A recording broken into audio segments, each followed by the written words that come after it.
It's a clash of priorities, what Jonathan Haidt would call the truth-seeking university versus the social justice university. And essentially, we have a group of people who want to elevate the social justice stuff to the top of the pyramid. And whenever the truth-seeking stuff in some way clashes with the social justice stuff, then the truth-seeking stuff has to be thrown under the bus. I mean, that is really their worldview. So they are kind of counter-enlightenment.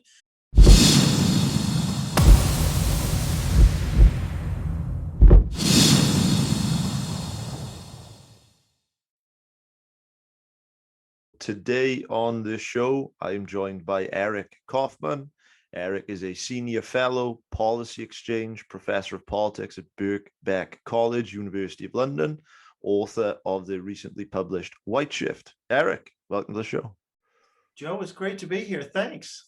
Great to have you on. So I think that a great place to start this would be, as many of our audience already know, last week we interviewed Neil Ferguson, and this is Neil Ferguson of Stanford. I just want to add a quick caveat here, not Neil Ferguson of Imperial College London, the guy that modeled the COVID-19 deaths. I just want to add that quick addendum because we had about 100 comments about that. So Ferguson came on the show. He launched a real staunch defense of academic freedom, basically in relation to a ruckus that a small number of students had launched on Twitter. That video has now done about, I think it was about 71,000 when I checked this morning. A lot of people on there really speaking in kind of defense of yours, in defense of what he was talking about in that video. So kind of what can you tell us about really what's been going on at Birkbeck? What's going on over there? Yeah, well, I think this is a good illustration of where a really, really tiny number of people can make a big noise. So this is sort of something called the Birkbeck Students Anti-Racism Network. And what it is essentially a Twitter feed. And I'm not sure exactly who's behind it, but every 6 months or a year, they kind of go off on a tirade against me. And so they've actually done the Kaufmann out thing on a number of occasions. But this most recent time, they sort of tried to pin together a whole bunch of what they thought were their strong points and fling it at me with the Kaufmann out hashtag. And, you know, they got a few hundred likes from within their very narrow kind of radical activist community.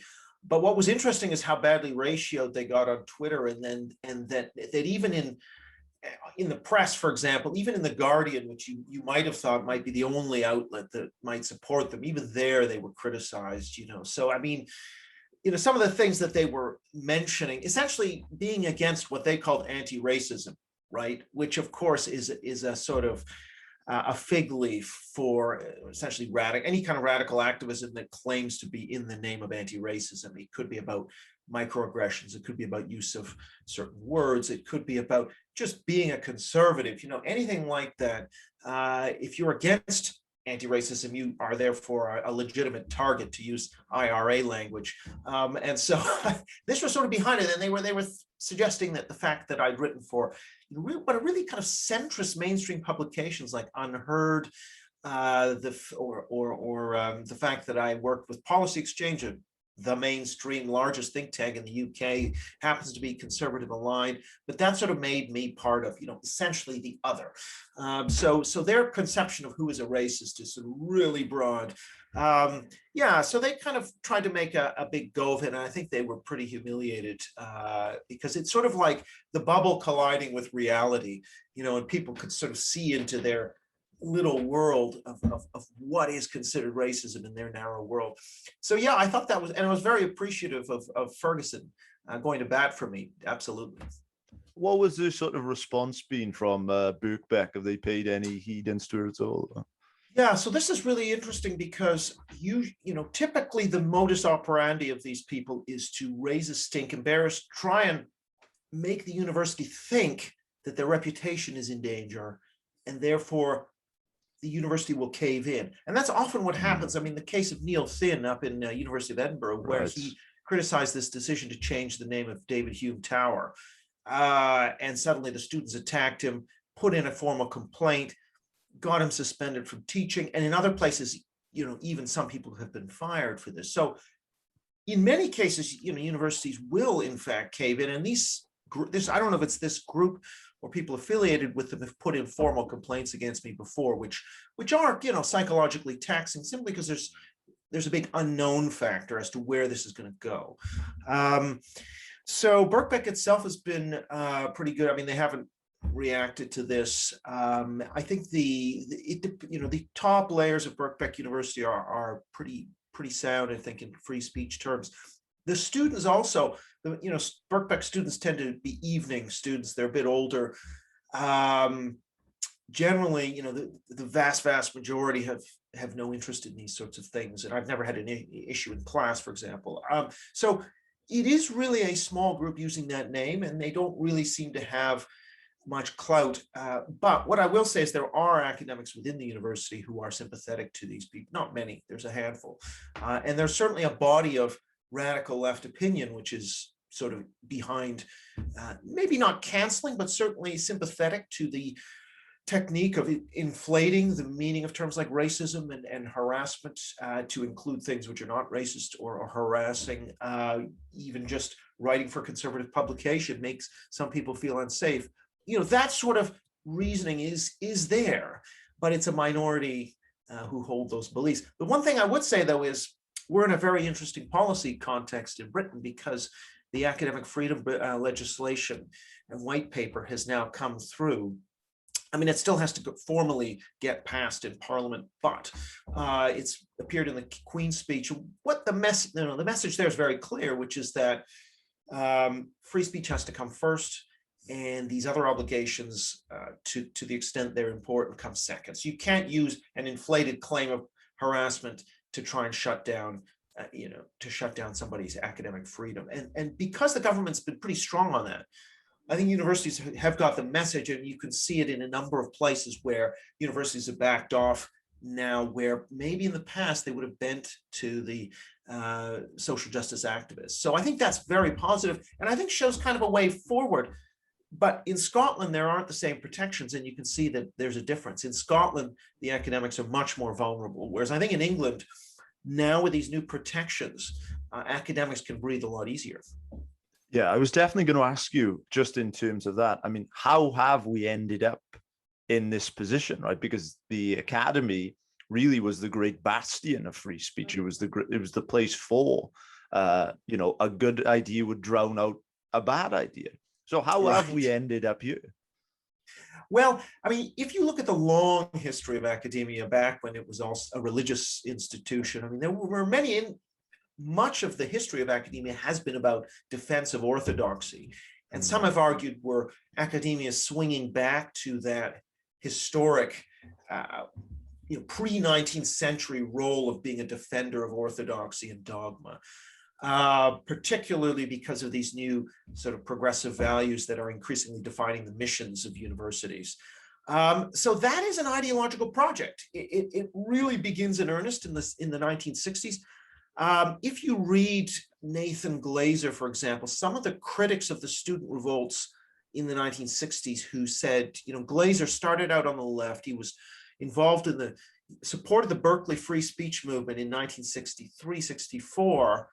But then he says what happened is what started out as a movement to defend the right of people to protest the Vietnam War and to criticize, suddenly switched and became quite authoritarian. And the movement actually started saying, well, we don't want to have Army recruiters come on campus and businesses come on campus, and we're going to occupy the dean's office and strike, and we're going to not allow professors to speak. And it became much more about that kind of mob control of speech rather than defense of free speech. So I would say wired into the DNA of the cultural left, particularly the post-1960s left, is an authoritarian streak. And that's become more and more apparent as their power has grown, as they become a larger share of professors, a larger share of administrators, controlling more and more positions, calling the shots. That authoritarianism has come more and more to the surface. So I don't think this is new. This is not a post-2015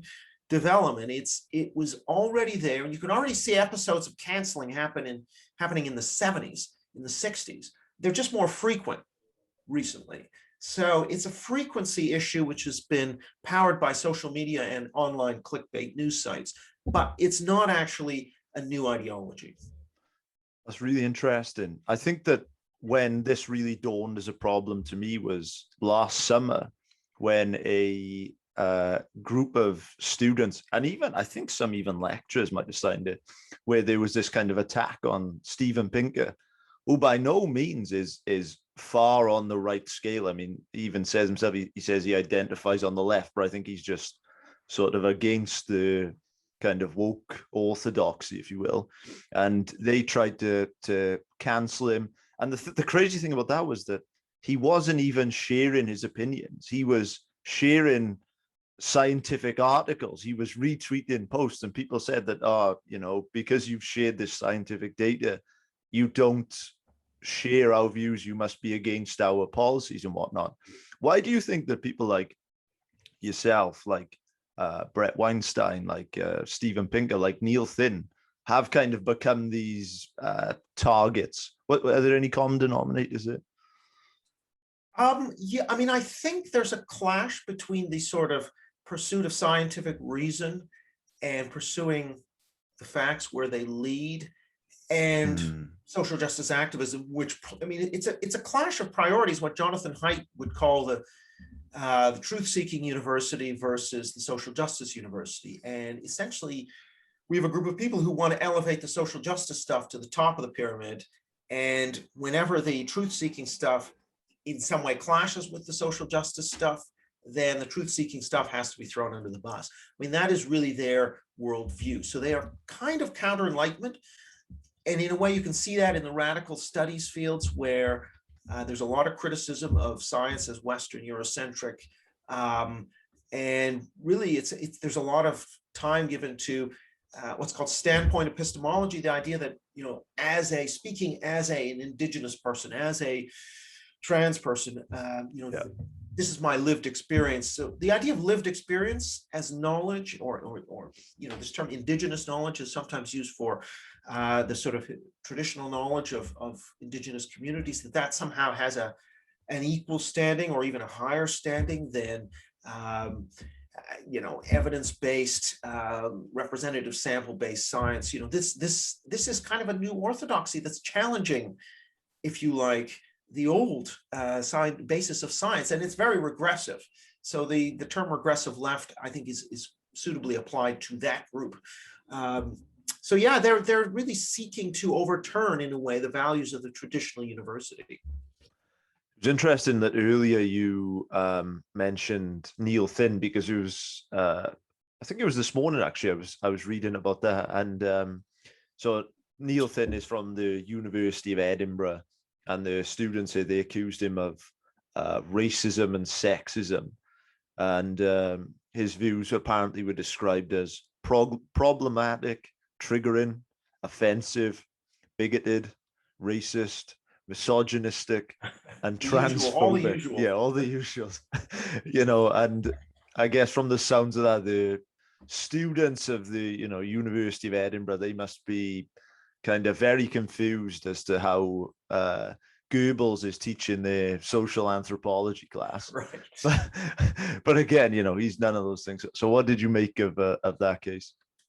Well, I mean, I think it's there's a number of interesting facets. I mean, one, it's the classic playbook of what's called concept creep, expanding the meaning of terms so that, you know, criticizing, renaming David Hume Tower becomes akin to calling somebody the N-word. You know, essentially the collapse of any nuance. If you can tar some action or behavior with this term racism or misogyny, you can shut it down. So it's a weaponization through inflation. What George Orwell talked about, the meaning of words becomes political rather than scientific. And that's kind of what's going on, I think, with these students. What's interesting with the Thin case, a couple of things. One is that he's actually now pushing the university. He's saying he won't teach until they actually, you know, get these students to sit down, not punish them, but he wants a meeting so that he can actually clarify what's what these accusations were and have some sort of pushback. Because you're right. I mean, in a way, as one University of Texas professor who's anonymous was writing, he said, in a way, the process is the punishment. These people can go on slinging accusations. It's like the ones that were directed at me. Next year, next week, they could do the same thing, and there are no consequences whatsoever for what they do. Right. The university is not going to touch them, right? So they can try again and again and again, and they may all fail, but they can put people through the ringer, tie them up. And in a way, what they're doing is chilling speech, because people will say, I don't want the hassle. I'm just not going to say this. And so they managed to achieve their aim, which is to shut down free speech.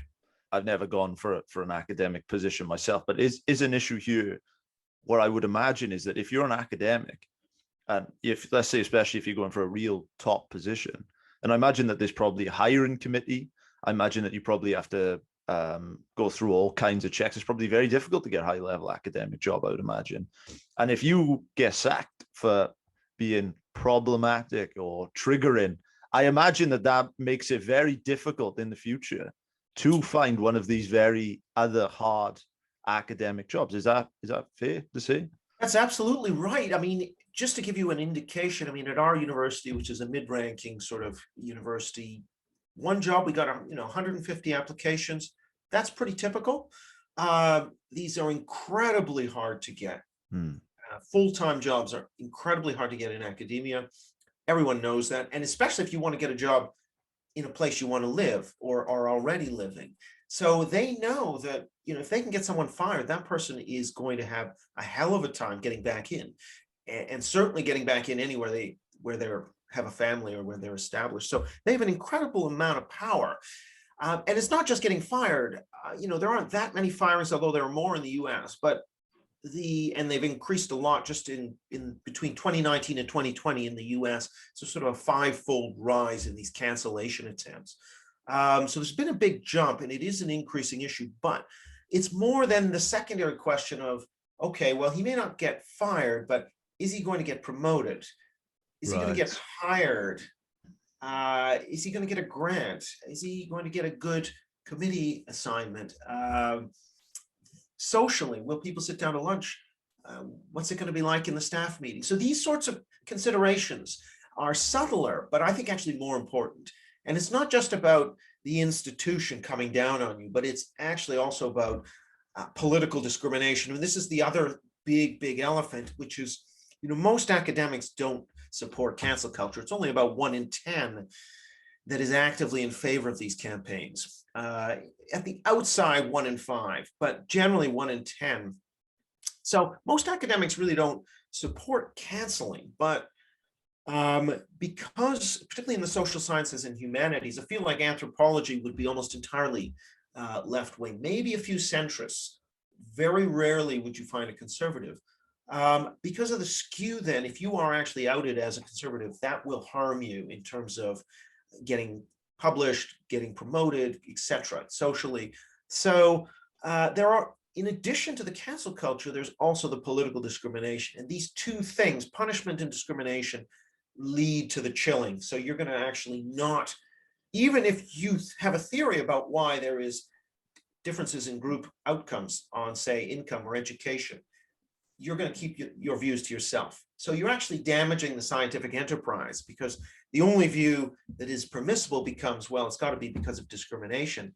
Then those are the only papers that got published, and that becomes so-called the orthodoxy. But the truth might be something very, very different. It might be that, cultures which emphasize saving in education are, their members are actually going to do a lot better than those who don't. I mean, this is one of the, and this is not a racial thing. So you have within Blacks, within whites, you have different ethnic groups that have a different emphasis on these things, and their incomes are vastly different. And that was kind of one of the points in the recent government's Race Commission report, of course, which went down extremely badly amongst people who study race in academia, but told a lot of truths which had been kind of concealed or soft-pedaled in a lot of the literature, and that's what caused the storm. Facts don't care about the feelings, as the saying goes. Right. I was going to comment about the disciplinary procedures at university. I interviewed Michael Shermer, and we were talking about the case of Bret Weinstein, who is university evergreen. They really kind of cascaded him out. Bret was obviously a very popular professor there. His wife, I think Bret said, he was on the show, he said that his wife was actually ranked the most popular professor at Evergreen. Right. And Shermer said, I can't understand why a university would side with a group of people on moral authority when 7 years ago, these people were 11 or 12, right? Do you think that perhaps— They're still 11 or 12. They're still 11 or 12. Do you think that perhaps the disciplinary procedures, that these things need to really be robust? Because as you say, there are real consequences for these things where perhaps universities now, they've become kind of checkmated because they've said, we are diverse, we are inclusive. They've kind of tied themselves down to these little mantras. So whenever someone has, you know, a diversity of opinion, the one diversity that the left don't like, then they kind of have to side with the minority groups. I mean, it's very interesting. I think that, you know, universities sign up to a lot of stuff. They all say, oh yeah, we love free speech, and oh yeah, we're a caring community, and equality and diversity. So they sort of throw all these things up in the air. The real question is always, okay, when there's a clash between two principles, which one wins out? And typically free speech has fallen down to the bottom, because the people who are pushing the progressive authoritarianism are radical students who can show up in your office. They can disrupt, they can protest. Radical academic faculty and administrators who can, in committee meetings, and I've seen this, can essentially shame the leader of the university.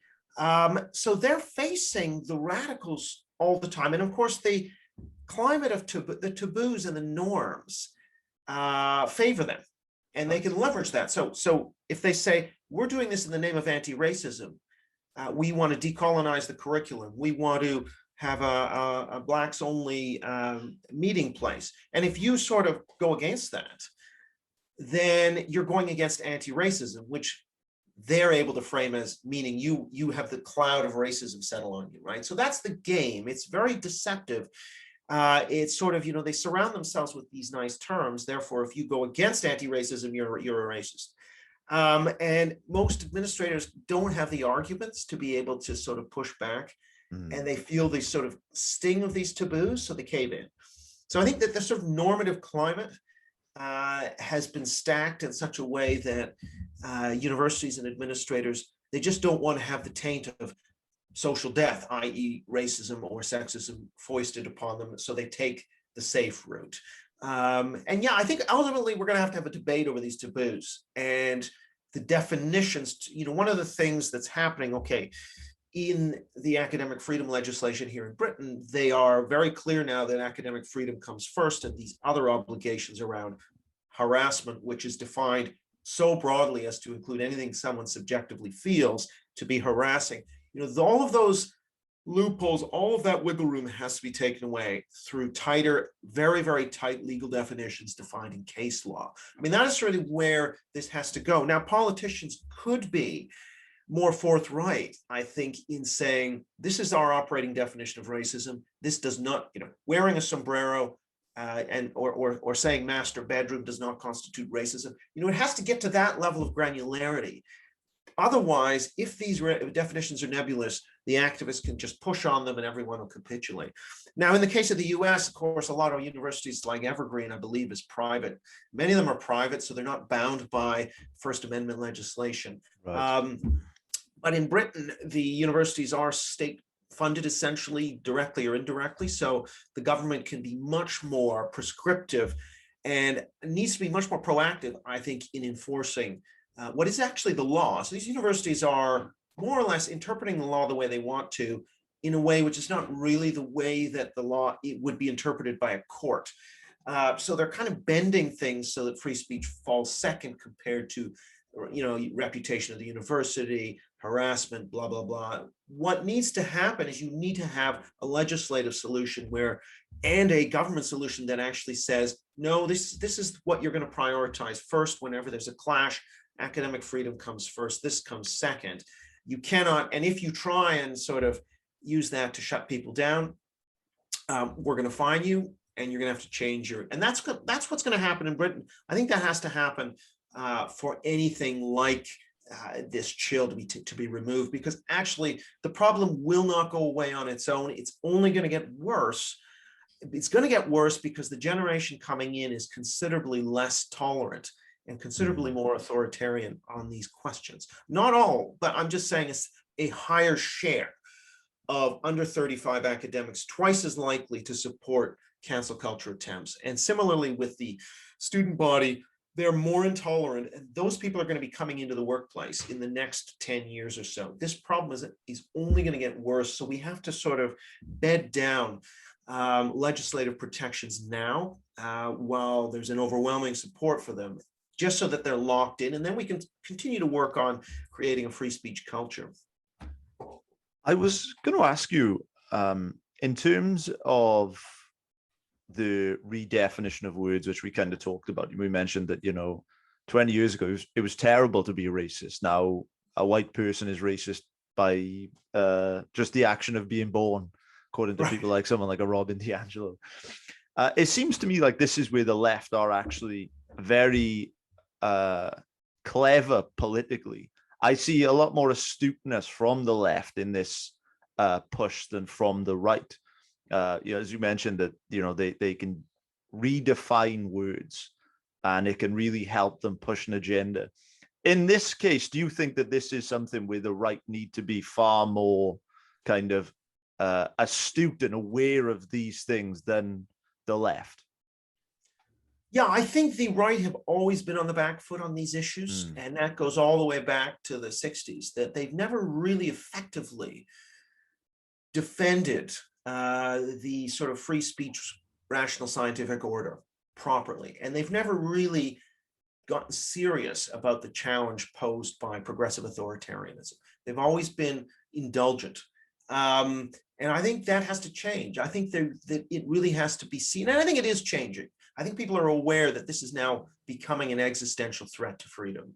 And so, you can look at different models. I mean, I think if you look at Chris Rufo in the campaign against critical race theory in the US, I think Rufo, who's not an academic or an intellectual, but I think he's been extremely effective by having a simple slogan and pushing back just consistently against attempts to deflect, to say, oh, no, critical race theory just means this sort of analysis of power structures, and an attempt to sort of abstract away from what is actually quite a pernicious doctrine, and simply having a simple slogan, critical race theory. Now, you're right, there are many different types of theory involved in critical race theory, and that's a fair point, but the way it's actually implemented in a vulgar way in schools is in fact extremely racist and discriminatory. So I think that's been effective. You need to have sort of soundbite style terms that can counter their soundbite style terms like racism, transphobia, and whatever. It has to be something simple, but it also ultimately has to be principled. And I think this is the key, is to sort of really point out where, so that definition of racism you just mentioned, I mean, it's rooted in unfalsifiable, unscientific conspiracy theory, essentially, that says, if you're white, you're born into this invisible matrix that the words you use and the names of things and everything reproduces this hierarchy. Well, if you've got a scientific theory, you have to be able to measure what you're talking about. You have to defend against counter theory. So one obvious counter theory is, no, the name of David Hewden Tower actually doesn't help to uphold anything. It does nothing.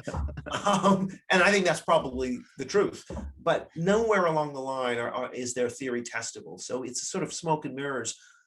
And so it's very hard to actually push against, and they'll always be able to say, well, no, we actually shift the goalposts around. No, we actually mean this, we don't mean that.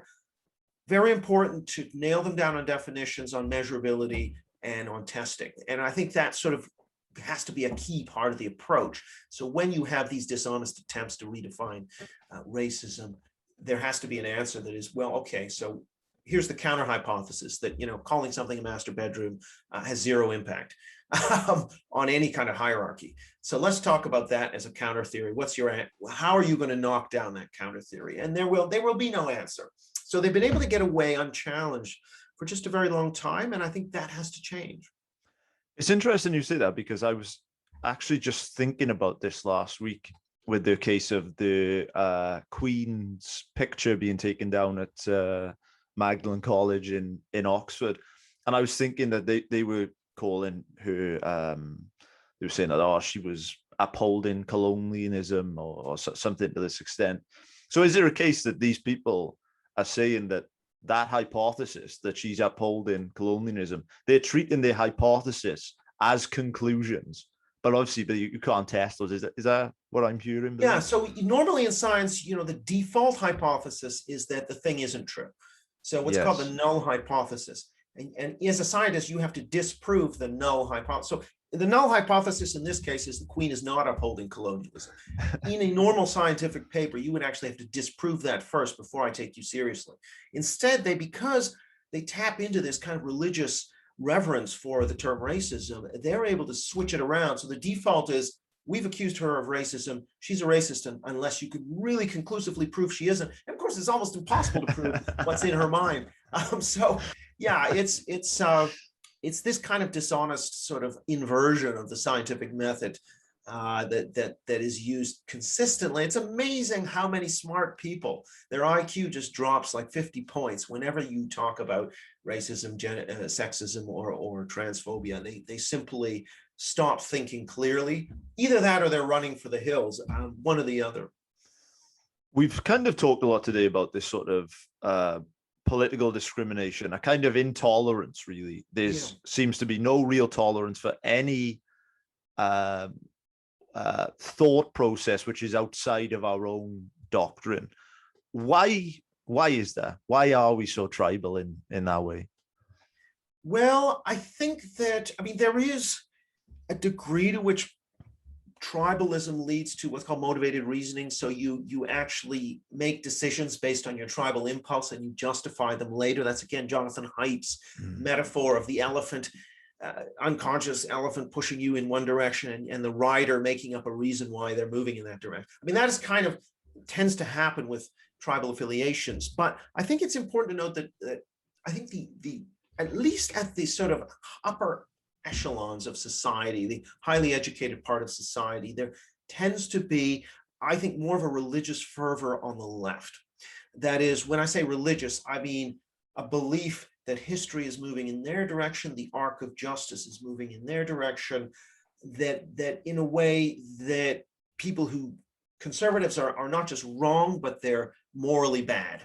Whereas I think certainly amongst intellectuals, I think conservative intellectuals would say, well, no, the left it's more about them being wrong, factually wrong in their assessment of why inequality exists, of what is the good society. Whereas I think on the left, you get more people who think, no, a conservative is an evil person and they're morally bad, and therefore I can't be friends with them. I don't want my kids to marry one. I don't want to date one. There's an interesting statistic. Here's an interesting statistic from a big survey of 20,000 undergraduate students taken last year by Foundation for Individual Rights and Education.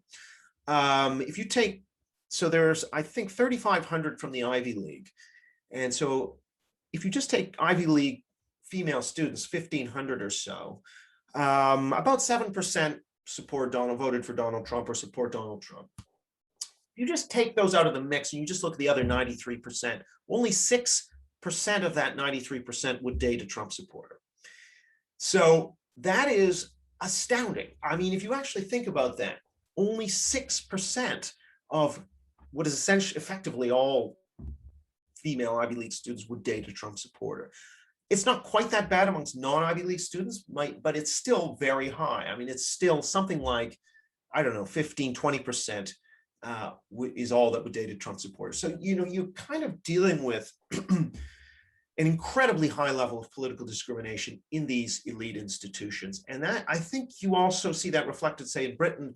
There's a survey done recently that showed that willingness to be friends with, I think it was be friends with somebody who opposes your stance on BLM. You know, amongst pro-BLM people, the majority wouldn't want to be friends with somebody who opposes their stance on BLM, whereas amongst the people who are against BLM, still about 3/4 would be friends with somebody on the other side. And so it does seem, at least in Britain, that there's a big imbalance. The sort of Brexit side, the conservative side, that side is more tolerant politically, whereas the other side is much more intolerant politically. In the US, it looks like the two sides are a bit more evenly matched, except at the elite levels. So across society, both sides are equally intolerant.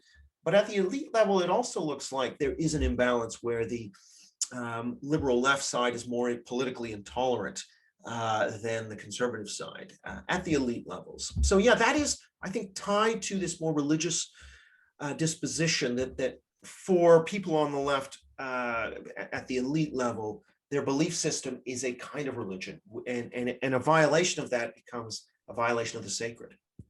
Have you seen what's been happening with GB News and their advertising situation? I have indeed. I know. I mean, how ironic. So along comes a new news site talking about wokeness and cancel culture, and the first thing that happens is people try and cancel them. I mean, is it proving their point? You know, there's no sense of irony with these people. But this is the thinking that, you know, we're not going to use better ideas or argument. We're going to try and boycott and no platform and cancel. I mean, this sort of mentality comes from this very religious fervor that no, they're not just different and having different points, they're evil, and we're going to call what they're doing disinformation, which incidentally is exactly what tin pot dictators do to opposition parties. They say, we're going to throw you in jail for disinformation. You know, so this is kind of this is sort of the level to which some of these crusaders are sinking. I agree. I would love to jump into your academic freedom in crisis, the very great report which you published. Before I do if I was to just kind of balance the argument and say, perhaps in the case of some students, or, you know, for instance, in the case of people like Pinker, or wouldn't it be fair to say that in a kind of fair and free democratic society that people have the right to kind of complain and whinge? Is that fair to say that they have the right to do that? Yeah, I think they do have the right to complain and whinge, you know, until it becomes defamatory, which is against the law. So within the law, you know, if they want to sort of issue misleading claims, then they're free to do that, as long up to the point of defamation. Right. But you know, it becomes more of a problem when they start trying to sort of essentially get you fired. Or I've seen situations where people have tried to contact places where people are going to speak to try and get, especially paid speaking engagements, and try and get them to sort of disinvite the person. You know, this is sort of level where they're really getting at people's material existence and trying to sort of use extremely authoritarian tactics. I mean, what's tricky, I think, from the point of view of history, is we're used to thinking of authoritarianism as coming from the state, you know, the state locking up individuals, throwing them in jail, not allowing you to speak.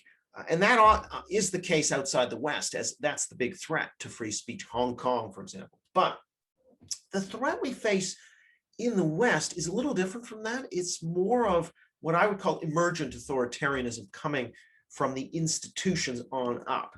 So there's an infiltration of these middle-level institutions like universities or tech corporations or what have you, an attempt to target their HR departments, their media, comms departments, their administrative layers, and use that to silence people, or activism within these institutions to try and create a climate of fear.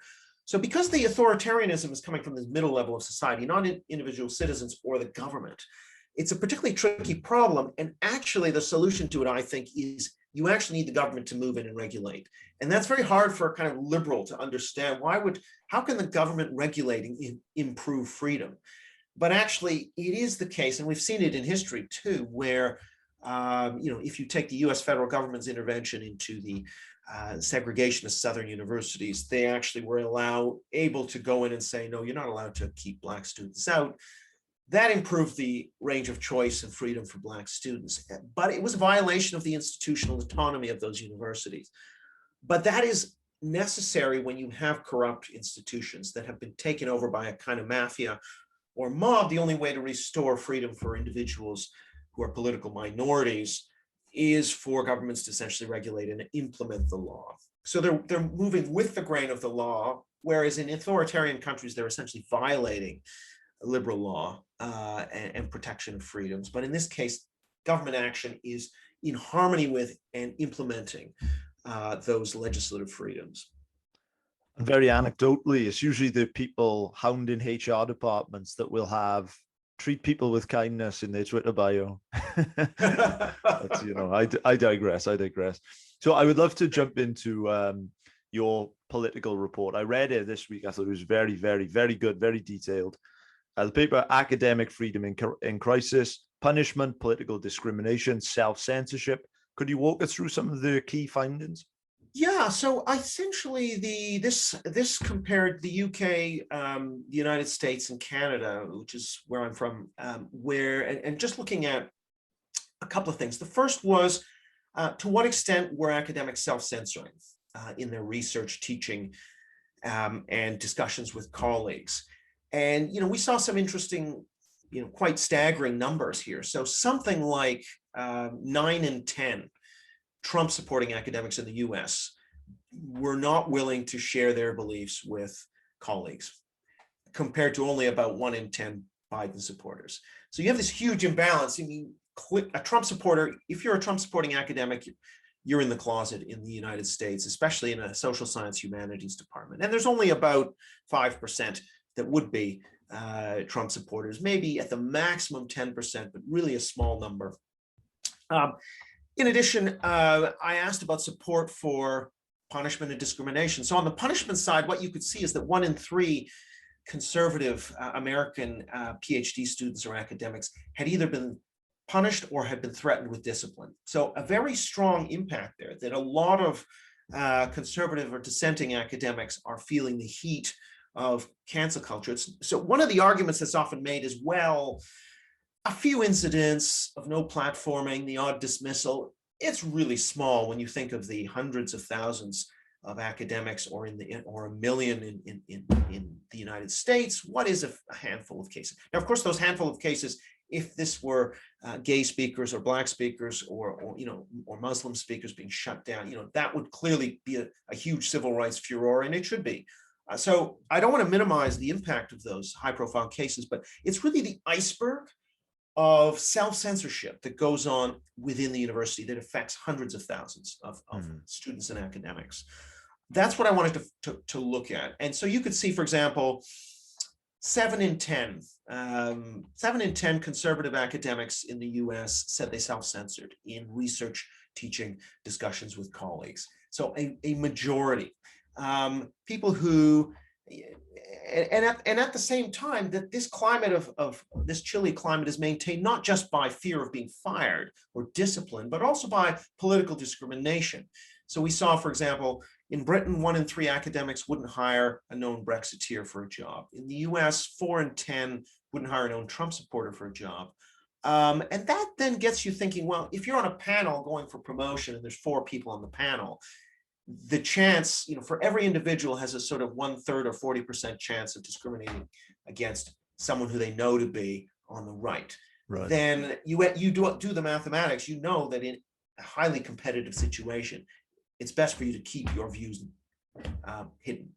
And so it's this real, you know, what would I call it? I guess this sort of epidemic of self-censoring that I tried to point to in that report, but rooted in survey data, rooted in the numbers. So you can't just say, oh, well, that's just the story of Joe who got no platform at Edinburgh. And, you know, that's just one anecdote. I mean, this is a sort of a way in which the other side tries to deflect this as a problem. It's not a problem, it's just a few anecdotes, but actually, no, it's a majority of people who belong to political minorities, such as conservatives, Brexiteers, or gender critical feminists, for example. Most of these people are experiencing a loss of freedom and a loss of academic freedom. So this is not just a few incidents. And that's kind of the key point. That's to say, this is a massive problem. And as a result of this massive problem, the university is becoming more and more politically skewed because graduate students can pick up on this climate of hostility to their beliefs, and they just don't enter. They just say, I'm not going to go through that. I'm not going to become an academic. And what that means is then the body of academics becomes even more skewed to the far left or to the left. And so we're now in a situation in the US where, you know, it's like 14-1 left to right in the social sciences and humanities, aside from economics.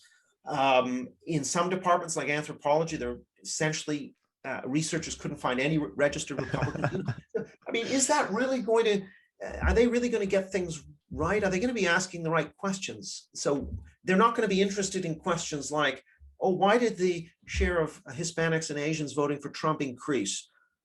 Well, they don't want to know. And so you're not going to get any academic research on that. So the mission of the academy is simply not going to be fulfilled because they're not asking certain questions, or if they do ask those questions, there's only one right answer. So there isn't really that free flow of ideas that you need to advance knowledge in these fields. Really, really interesting stuff. And I'm going to put a link below for people to read that paper. I really, really enjoyed reading it. I think today we've covered quite a lot, and we have realized clearly academia has a number of issues which are appearing to be urgent need of being solved. So I would love to ask you, just to kind of tie this off, if you had kind of a crystal ball, if we had Eric Kaufmann's crystal ball, and he could look 10 years into this future, do you see this stuff as getting better or worse in the future? Definitely worse, or at least I would say without government action, it's going to get worse, because if you look at support for canceling academics who violate orthodoxy, it's only about 1 in 10 amongst academics over 50, and it's more like 1 in 5 amongst those under 35, and amongst PhD students, it's on some questions it's 1 in 2. So the millennials, as they form a larger share in these institutions, I mean, we've seen already in newsrooms like the New York Times, it's the young staffers that are saying, you know, Tom Cotton's editorial was published by this editorial editor, he's got to go. They're the ones that are pushing for these cancel incidents. And so I think the problem left on its own, it's going to get worse. I expect it to get worse before it gets better. All the more reason why we need to lock in protections now for academic freedom before we get a climate that is just so hostile.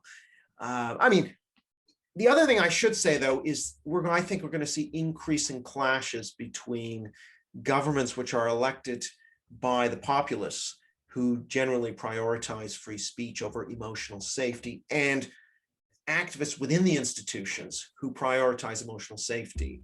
And so I think that clash will play itself out in different ways. I mean, you see it in the US, this battle over critical race theory in the schools, academic freedom in the universities. These sorts of culture wars battles, I think, are going to redefine politics. And I think it's actually a good thing, because in a way, the radical left has started all these culture wars. It's not the case that the right is doing this for fun. The left has started all these culture wars in these institutions. The right has reluctantly been dragged into them in a defensive way. I think these issues need to be raised into electoral issues. So the electorate has to decide, do you want your universities to be essentially about emotional safety or about the pursuit of truth with academic freedom? Do you want academics to be fired when they violate orthodoxy because of the action of mobs? Well, if not, you actually have to make laws and enforce those laws. And so it is a political issue, and is rightfully a political issue. And so I'm actually pleased to see these issues rising up the agenda and being debated, and they need to be debated, and laws need to be tweaked. Case law needs to be adjusted in a way that reflects, I think, the views of society and the precedent established in the common law. Self-employment has never sounded so good. Right. So you, as I mentioned today, you were a very renowned academic yourself. You've got a number of academic papers. You've got your book, Whiteshift, behind us. Can you point us to any of your work, any upcoming work, anything you'd like our audience to check out?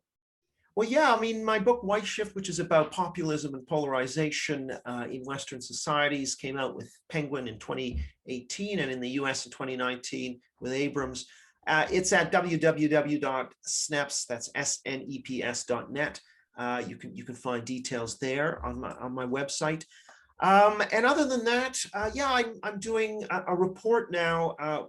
Well, I'm working on a report for the Manhattan Institute that looks outside the university, where, because political discrimination isn't worse in universities. It's people are equally discriminatory outside, although because it's so skewed in terms of the partisan mix in academia, the effects of discrimination are much stronger. But I want to look outside academia at people working in businesses, in government, in education generally, to see how strong a problem, how big a problem this is, this chilling effect, how much political discrimination there is, how fearful people are of saying the wrong thing. And so that's going to be sort of my next publication. Probably look out for it in a few months' time. I certainly will. Any plans for any books in the future? Anything on the Yes, horizon? but I haven't started writing, and Right. it's a long way off. I'm kind of thinking through ideas to try and compare the culture with the economy. So in the economy, we had this battle between socialism and capitalism, and we came to a midpoint around mixed capitalism, welfare state with capitalism. In culture, I think we have a very similar battle going on, but the socialist side is more or less dominant, and the other side is kind of disorganized, and we need to kind of come to another accommodation. So that'll be sort of where I go with that book, but it's still early days. Early days. Stay tuned. Eric, my last question for you today that I sign off all our podcasts with is, what makes a life worth living? Right. That's Well, from right field. I would say, what I would say is, be true to yourself. And, if you believe something, don't feel ashamed to say it. Because I think if you conceal and hide your views and beliefs, then you're not being true to yourself. So I think, now I appreciate people have to make a living and they have other obligations. Not to say just blurt it out at work, but to the extent you can resist the pressure to be silent, I think you should resist. I love that answer. Eric, thank you so much for coming on the show. Thanks, Joe. Thanks very much.